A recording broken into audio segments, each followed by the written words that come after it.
Христос воскресе за нас и ви желая аз светлина и радост да е в душите ви.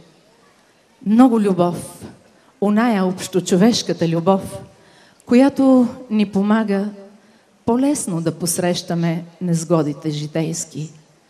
Ако можем пък да обикнем и врага си, във всички случаи ще бъдем полезни, светът, в който живеем, да е по-добър. Обичайте се.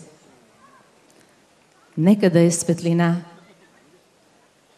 не само в душите ви, по пътя ви житейски и по творческия ви път.